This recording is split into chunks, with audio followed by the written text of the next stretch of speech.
نعرہ رسالت یا رسول اللہ، نعرہ حیدری اور محمد وآل محمد صلوات اللہم صلی علی محمد وآل محمد عجل. أعوذ بالله من الشيطان الرجيم. بسم الله الرحمن الرحيم.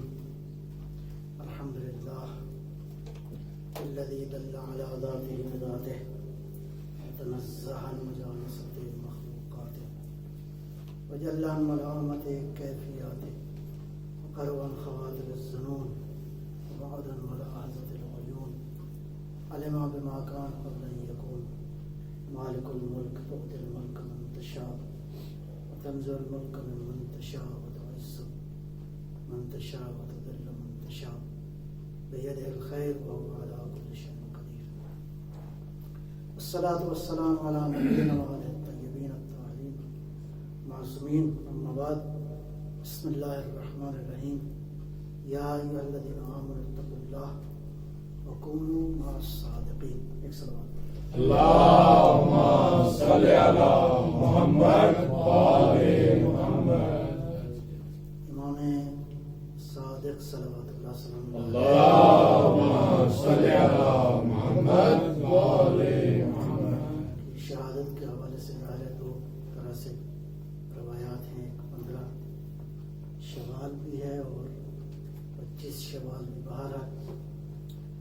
تو ارشاد رب العزت یا ایھا الذین آمنوا، اے ایمان والو، اتقوا اللہ، تقوی الہی اختیار کرو، وکونوا مع الصادقین، اور صادقین کے ساتھ ہو جاؤ.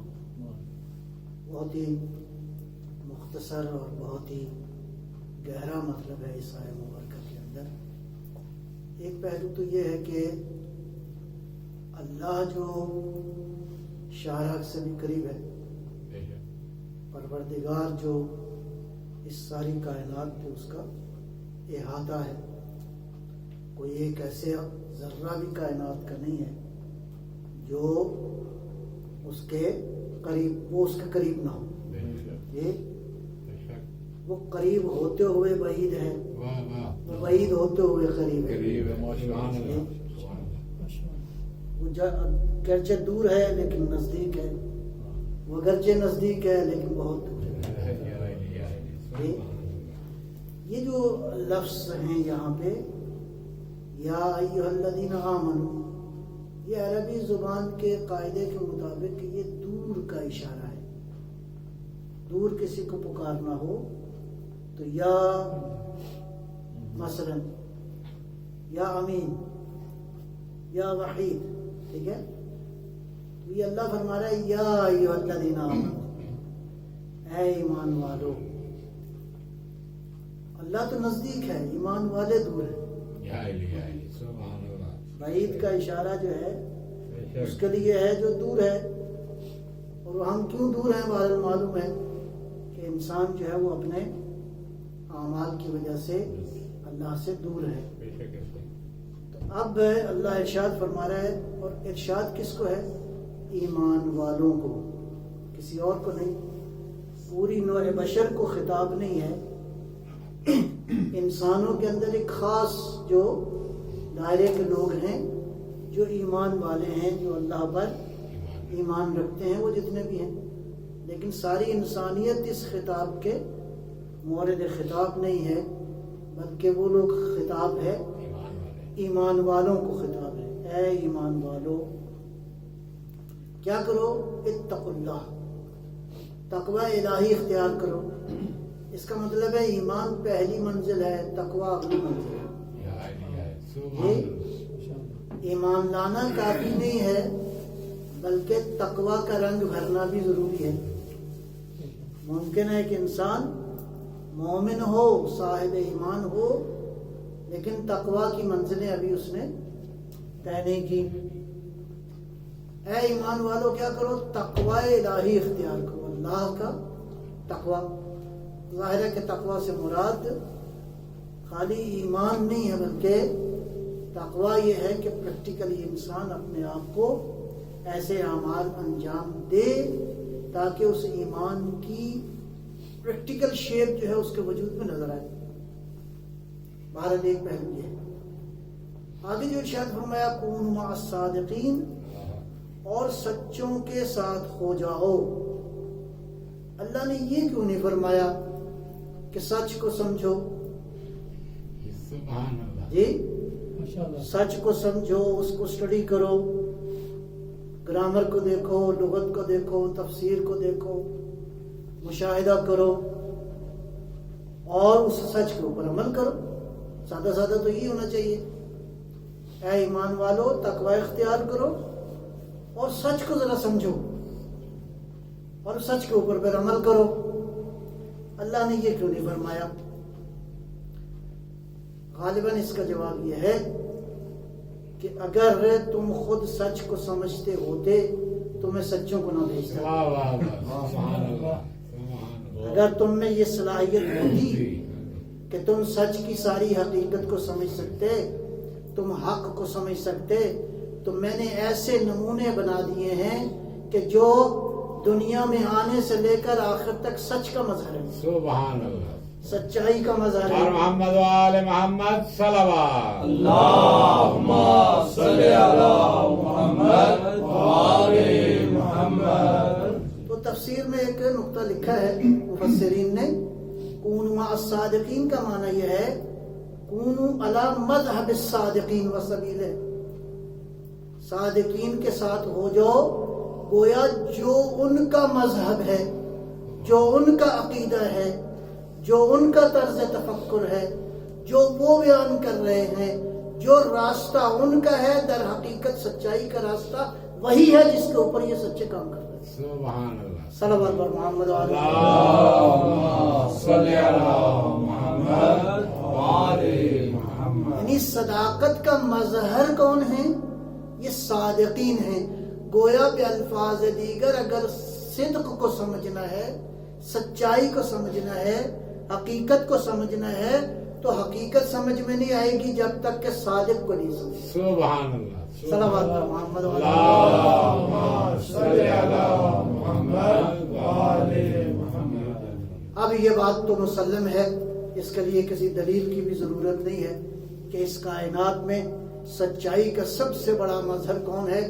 خاتم المرسلین صلوات اللہ صلی اللہ اللہم صلی علی محمد وآل محمد. بس کی محمد سے وفا تو نے تو ہم تیرے ہیں، یہ جہاں چیز ہے کیا لوح و قلم ہے.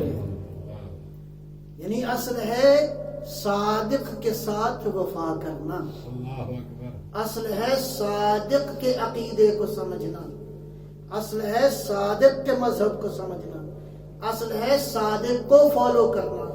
صادق کو فالو کرنے کا معنی یہ ہے کہ تم صداقت کے قریب ہو، تم صداقت کو سمجھ رہے ہو، تم صداقت کے اوپر عمل پیرا ہو. صلوات بر محمد اللہم صلی علی محمد وآل محمد. اس کا مطلب یہ ہے کہ صادقین کے ساتھ ہو جاؤ تو پہلے مرحلے میں محمد کا ساتھ دو، محمد کا ساتھ دو. صلوات اللہ صلی اللہ. اللہم صلی علی محمد وآل محمد. کیسے ساتھ دینا ہے تم نے؟ پیغمبر کو کیسے یاد کرنا ہے؟ پیغمبر کی ذات کے ساتھ کیسے تعلق کرنا ہے؟ بڑے واضح واضح اصول قرآن نے بیان کر دیے ہیں. جو اللہ کے رسول کی اطاعت کرے گا در حقیقت وہ اللہ کی اطاعت ہے. بے شک. اور یہ جو اطاعت کا حکم دیا ہے قرآن نے، یہ انکنڈیشنل ہے. تم یہ شرط نہیں لگاؤ گے کہ کس مرحلے میں پیغمبر کی اطاعت کرنی ہے. اس کا مطلب ہے یہ ہے صداقت کا مظہر. سوئے تو صادق ہے، جاگے تو صادق ہے، دے دے تو صادق ہے، کچھ لے لے تو صادق ہے، میدان میں صادق ہے، حضر میں صادق ہے. ہر لہجہ اس کی زندگی کا صداقت پر مبنی ہے. بس پیغمبر کے بارے میں ارشاد فرمایا وہ لے لو جو دے دے اور اس سے منع ہو جو جس سے وہ منع. یہ ہے کونوا مع الصادقین. پیغمبر اکرم صلوات اللہ سلام اللہ علیہ نے ارشاد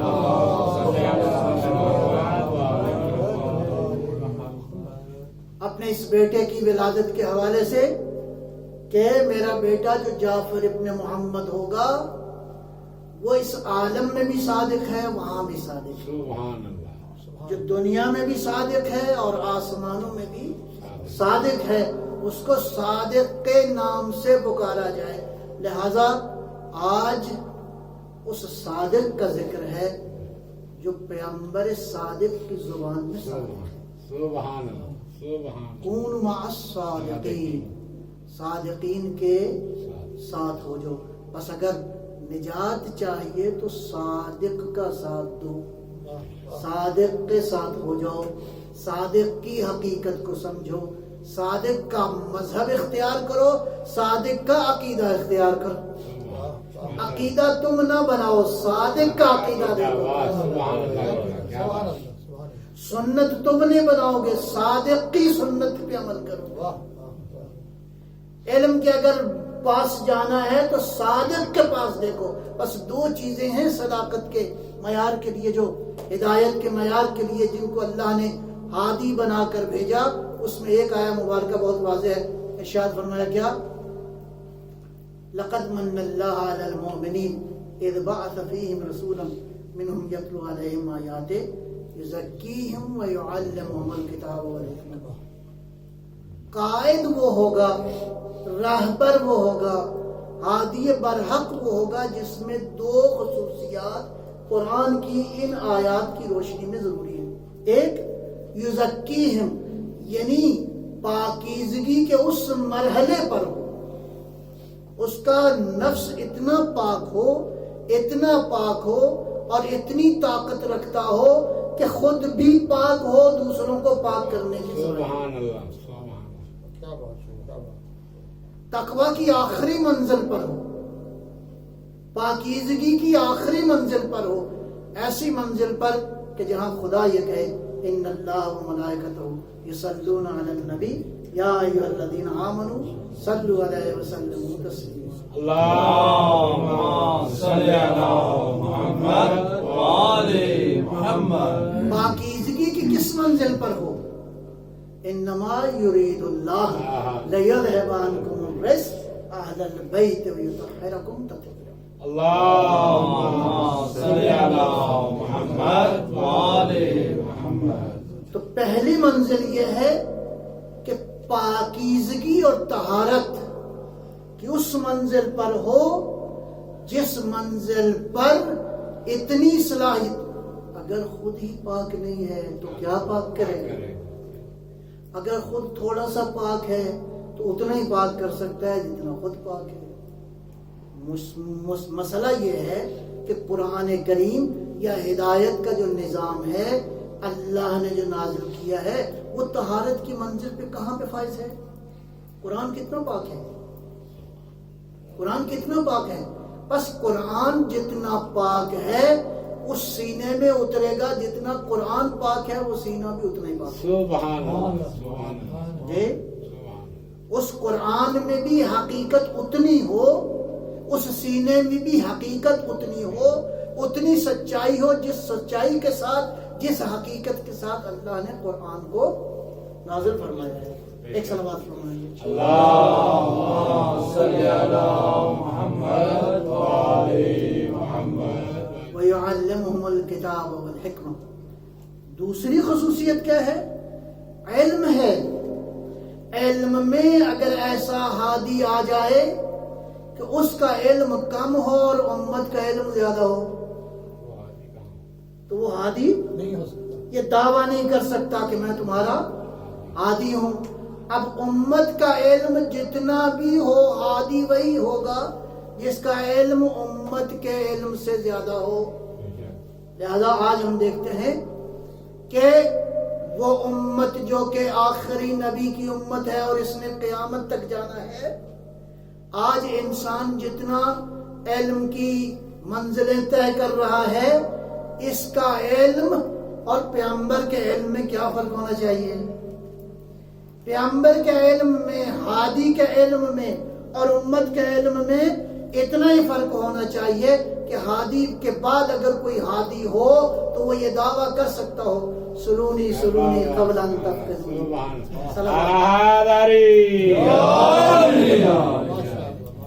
اس کو قرآن نے کیسے فرمایا؟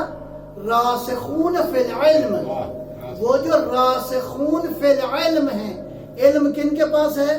جو علم میں اتنے راسخ ہیں کہ اگر کوئی سوال پوچھا جائے تو کہیں پریشانی نہ ہو. منصور دوانقی امام صادق صلوات اللہ صلی اللہ علیہ کا زمانہ. اب یہ لوگ بہرحال اہل بیت سے پریشان تو رہے ہی، اور ان کی شخصیت اور ان کے علم سے بھی بہرحال ان لوگوں نے جتنا ہو سکا اتنا ظلم کیا ہے. تو منصور دوانقی نے ایک دفعہ امام صادق صلوات اللہ صلی اللہ علیہ کو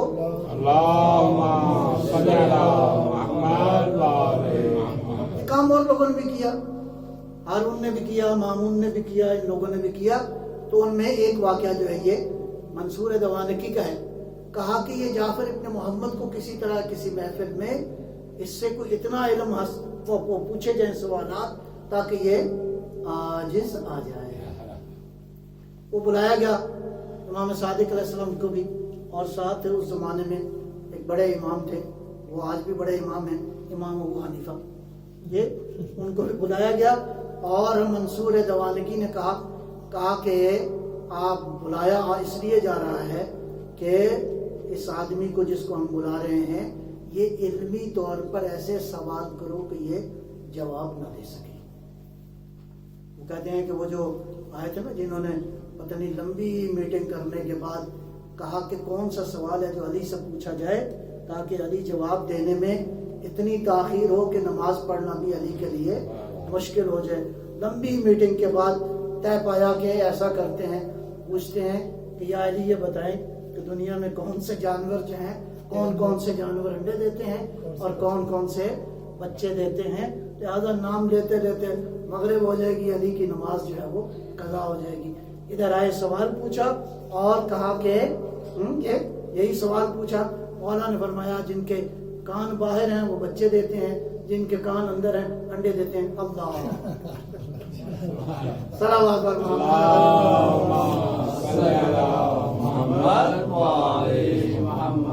تو جناب امام ابو حنیفہ نے کچھ 40 سوال، تھوڑے نہیں 40 سوال جو ہے وہ جمع کیے. بہرحال مختصر میں عرض کر رہا ہوں کہ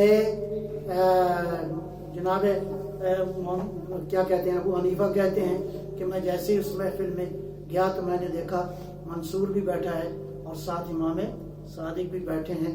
خدا کی قسم میں نے جیسے ہی اس چہرے پہ نگاہ کی مجھے منصور کو دیکھتے ہوئے کچھ نہیں ہوا، جعفر ابن محمد کو دیکھتے ہوئے میرے وجود پر ہیبت تاری ہوئی. اب بہرحال بادشاہ کا حکم تھا، سوال کیا، ایک سوال کیا، دوسرا سوال کیا، تیسرا سوال کیا، سوالات کرتے رہے. ہر سوال کے جواب میں امام صادق یہ فرماتے تھے کہ تمہاری رائے یہ ہے، اہل مدینہ کی رائے یہ ہے، اہل بصرہ کی رائے یہ ہے، فلاں کی رائے یہ ہے، اور میری رائے یہ ہے. اور یہ جو امام رائے بیان کرتے تھے کبھی میرے موافق ہوتی تھی، دوسروں کے مخالف ہوتی تھی، کبھی ان کے موافق ہوتی تھی اور میرے مخالف ہوتی تھی، کبھی سب کے مخالف ہوتی تھی، امام کی رائے علیحدہ ہوتی تھی. خدا کی قسم ایسا انسان میں نے نہیں دیکھا کہ جو اقوال کے اختلاف پر اتنا اس کو تسلط. اللہم صلی علی محمد وآل محمد. اور دیکھیں ایک بات معروف ہے کہ امام صادق علیہ السلام کی بارگاہ میں جن لوگوں نے استفادہ کیا ان کی تعداد 4000 شاگرد لکھے ہیں. اور اس میں کس طرح کے لوگ تھے؟ مسلمان بھی تھے، غیر مسلمان بھی تھے، وہ بھی تھے جو ائمہ کی امامت کے قائل ہیں، وہ بھی تھے جو ائمہ کی امامت کے قائل نہیں ہیں، حتیٰ وہ بھی تھے جو کہ دہریے ہیں، ایتھسٹ ہیں. وہ آ کے امام کی بارگاہ میں علم حاصل کرتے تھے. سلونی کے وارث نے کبھی کسی کو منع نہیں کیا. سبحان اللہ سبحان اللہ. وہ جو وارث علم لدنی ہے اس نے کبھی اپنی محفل میں کسی کو روکا نہیں. اور یہ وہ زمانہ ہے، میں نے شاید پہلے بھی کیا کہ یہ وہ زمانہ ہے تقریباً دوسری صدی سے آنورڈ کہ جب فتوحات زیادہ ہوئی، مختلف کلچر، تہذیبیں اور تمدنوں نے اکٹھا ہونا شروع کیا، تو اب مسلمانوں کے سوالات بھی مختلف ہونا شروع ہوئے. ایسے مرحلے میں کسی صادق کی ضرورت تھی جو تاکہ دین کی حقیقتوں کو انسانوں کے سامنے بیان کرے. میں اپنی گفتگو کو سمیٹتا ہوں انشاءاللہ. امام صادق صلوات اللہ سلام اللہ علیہ، اللہم صلی علی محمد وآل محمد. میں نے عرض کیا قرآن نے کہا نا کونوا مع الصادقین، صادقین کے ساتھ کیسا ہونا ہے.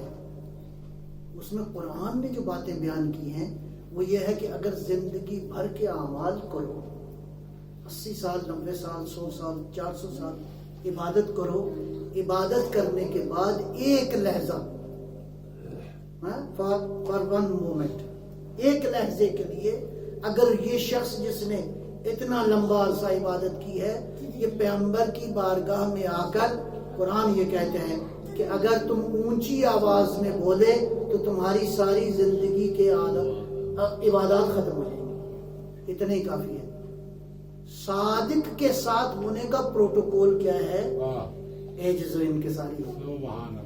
اپنی عبادات پہ ناز نہ کرو.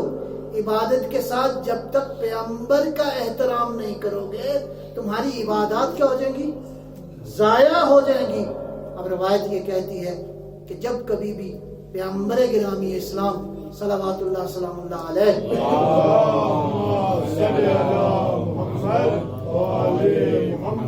کا اسم مبارک آتا تھا تو امام صادق کے چہرے کا رنگ بدل جاتا تھا.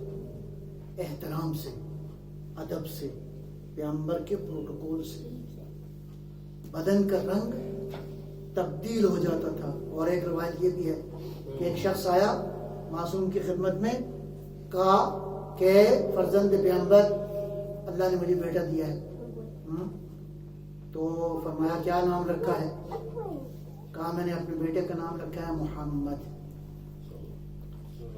روایت عجیب ہے. کہتے ہیں امام صادق علیہ السلام نے جب یہ نام سنا تو کہنے لگے محمد محمد محمد. اتنا جھکنا شروع ہوئے کہ بالکل زمین کے جا کے امام نے سجدہ کیا اور فرمایا کہ پیغمبر کا احترام اسی طرح کا. صلوات پر محمد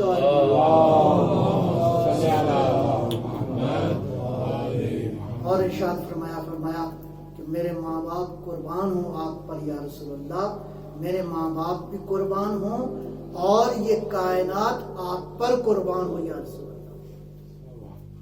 لہذا مع الصادقین کا ایک پہلو یہ ہے کہ ان سچوں کے ساتھ ہو جو ادب کے ساتھ، ادب کے ساتھ، آداب کے ساتھ. سچوں کا ساتھ دینا ہے تو ادب کے ساتھ. لیکن بس میں چند جملے آپ مصائب کے عرض کروں گا. عزیزو، آیا ان سچوں کے ساتھ جو لوگ دعوے دار تھے انہوں نے وہی کیا جو کرنا چاہیے تھا؟ تاریخ کہتی ہے کہ ایسا نہیں ہوا. جو لوگ دعوے دار تھے اسلام کے اور ایمان کے، انہوں نے جو اعمال انجام دیے وہ اعمال بالکل برعکس تھے. امام صادق مظلومیت کی ایک داستان ہے. بس میں ایک دو باتیں عرض کروں گا. ایک واقعہ یہ لکھا ہے کہ امام صادق علیہ السلام کو آدھی رات کے بعد امام کے گھر پہ حملہ کیا گیا. کچھ فوجی آئے اور جب پہنچے گھر کے دروازے گھر کے اندر تو ظاہر ہے کہ جب رات کو آدھی رات کو کوئی فوج آ جائے تو گھر میں کیا ہونا چاہیے؟ ظاہر ہے کہ ساری فیملی ڈسٹرب ہوئی، خوف و ہراس کا ایک عالم ہوا اور اب امام کو جو ہے وہ اسی حالت میں، حتیٰ یہاں تک کہ امام نے کہا کہ مجھے تیار ہونے دو. امام سجدے، امام اس کے اوپر تھے، مصلی کے اوپر. امام کو پکڑا گیا، باہر لے گئے، ہاتھوں کو باندھا گیا. تاریخ یہ کہتی ہے آگے وہ جانور تھا جس پہ وہ شخص سوار تھا، امام پیچھے پیچھے چل رہے تھے اور جانور کو تیز بھگا رہے تھے، امام بھی ساتھ ساتھ بھاگتے ہوئے جا رہے تھے۔ راوی یہ کہتا ہے میں نے دیکھا کہ امام کا سارا بدن پسینے سے شرابور ہو گیا۔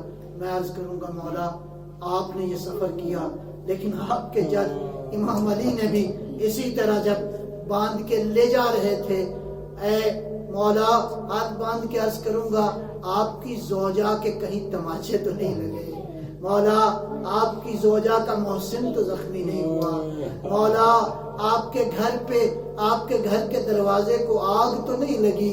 بس ایک منظر اور سنیے گا عزیزو، اس گھر پہ آگ لگتی رہی یہاں تک کہ منصور دوانکی نے ایک دفعہ مدینے کے گورنر کو حکم دیا کہ امام صادق کے گھر کو آگ لگائی جائے۔ لکڑیاں اکٹھی کی گئیں، گھر کو آگ لگائی گئی۔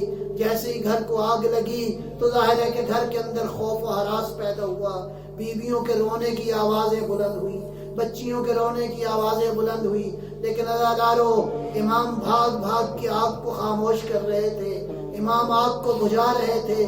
بالآخر آگ تو بجھ گئی۔ اگلے دن کچھ مومنین ملنے کے لیے آئے اور دیکھا کہ امام کی آنکھوں میں آنسو ہیں، امام غمگین ہے۔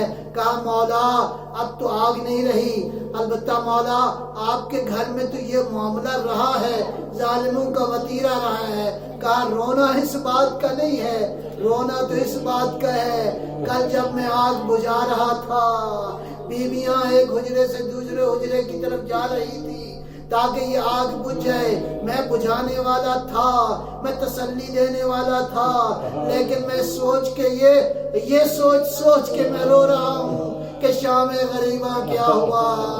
ظالم نے آواز دی احرقوا بیوت الظالمین، ظالموں کے خیموں کو آگ لگا دو۔ اللہ حسین کی مظلومیت، ظالم کس کو ظالم کہہ رہے ہیں؟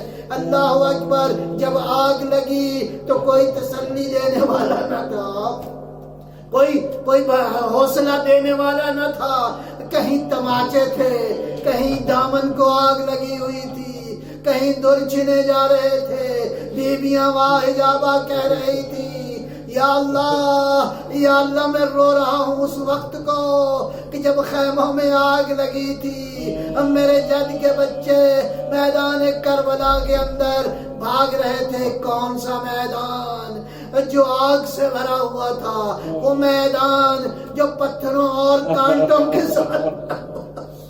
السلام علیک یا ابا عبداللہ، لا یومک یومک یا اللہم صلی علی محمد وعلی محمد، ربنا اغفر لنا، ربنا ارحمنا۔ پروردگار ہماری اس محفل کو اپنی بات میں شمار فرما، یا اللہ حاضرین غائبین کی نیک شرعی حاجتوں کو پورا فرما، یا اللہ ہم سب کے مرحومین کو اپنے جوار رحمت میں جگہ عطا فرما۔ ہمارا یہ ہدیہ ہمارے آقا مولا امام صادق علیہ السلام کی بارگاہ میں پہنچا دے، اور ہمارا انتہائی عاجزانہ سلام جو ہے وہ ہمارے آقا امام زمانہ اور ان کے اجداد کو پہنچا دے۔ میرا اللہ اس ذکر کا واسطہ سید امجد کو اپنی رحمت کے جوار میں جگہ عطا فرما، ان کے گناہان کبیرہ صغیرہ فرما، حاضرین کے جتنے بھی مرحومین ہیں پروردگار مولا امام صادق کی مصیبتوں کا واسطہ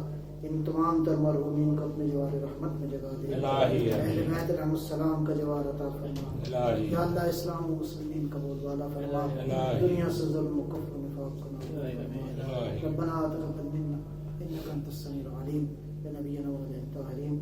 ایک بار سورہ حمد، 3 بار سورہ توحید، ایک بار سورہ حمد پڑھ کے مرحومین کے لیے خصوصاً سید امجد حسین کے لیے بسم اللہ۔